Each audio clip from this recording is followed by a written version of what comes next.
আজ পিতৃপক্ষের অবসান, দেবী তথা মাতৃপক্ষের সূচনা। এই মহালয়া অমাবস্যার পুণ্যলগ্নে পূর্বপুরুষদের উদ্দেশ্যে তর্পণের অর্ঘ্য নিবেদন করতে মহানন্দা নদীর ঘাট সহ ভিড় জমিয়েছেন বিভিন্ন ঘাটে পুণ্যার্থীরা। রবিবার এই বিশেষ দিনে সাত সকালে পুরাতন মালদহের মঙ্গলবাড়ি মহানন্দা নদীর ঘাটে পুণ্যার্থীদের উপচে পড়া ভিড়। এবছর নদীর জল বেশি থাকায় রয়েছে বিপর্যয় মোকাবিলা বাহিনীর টহল। মঙ্গলবাড়ি মহানন্দা ঘাটে ভিড় ছিল চোখে পড়ার মতো। একদম ভোরবেলায় প্রচুর মানুষ পূর্বপুরুষকে জল, তিল, অন্ন তর্পণ করতে ঘাটে ঘাটে ভিড় জমিয়েছেন। মালদার বিভিন্ন ঘাটে ঠিক করছে মানুষের ভিড়। প্রচুর মানুষ পূর্বপুরুষদের তর্পণ অর্পণ করতে গঙ্গার ঘাটে এসেছেন। পূর্বপুরুষদের আত্মার শান্তির কামনায় আমরা তর্পণ করে থাকি। এখানে যেমন আমি এসেছি, আমার শ্বশুর শাশুড়ির উদ্দেশ্যে আমার হাজব্যান্ড এসেছেন। আমরা এই 320 মিনিট। হ্যাঁ, প্রত্যেক বাড়িতে।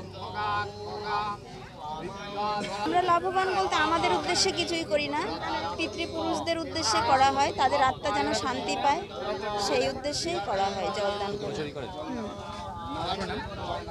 আমার নাম বুলটি শিকদার।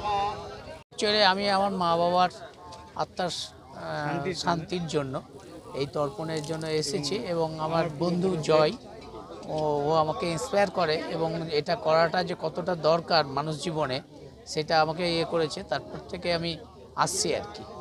এই কৃষ্ণপল্লী থেকে এসেছি। আর এটা তো মঙ্গলবাড়ির ঘাট আর কি, মেন ঘাট, স্কুলপাড়া ঘাট। আরও একটা ব্যাপার, তর্পণ করলেন? তর্পণ আমি করছি। অপু সাহা।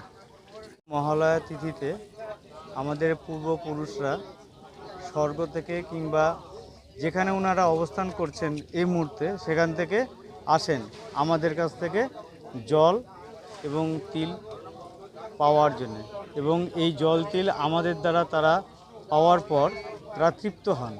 সেই জন্য এই পুণ্য তিথিতে আমাদের সকলের কর্তব্য যে আমরা তাদেরকে, আমাদের পূর্বপুরুষদেরকে যারা গত হয়েছেন তাদেরকে জল তিল দিয়ে তাদেরকে তৃপ্ত করি। শুধু আমাদের আত্মীয় স্বজন না, আমাদের বন্ধুবান্ধব এই জন্মের কিংবা গত জন্মের, এবং আমাদের 14 যাকে বলে মায়ের কুলের এবং বাবার কুলের, এই 14 গোষ্ঠী বলে যাকে, সেই 14 বা 3 পুরুষ পর্যন্ত আমরা মা কিংবা বাবা, পাড়া প্রতিবেশী যার সন্তান নেই তাদের উদ্দেশ্যেও আমরা তর্পণ করতে পারি। এই তর্পণ যদি আমরা করি, এটা আমাদের নৈতিক কর্তব্য এবং অধিকারের মধ্যে পড়ে।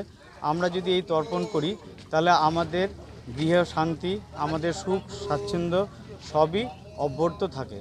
তো সেই জন্যে আমাদের এই তর্পণ করাটা একটা নৈতিক কর্তব্য।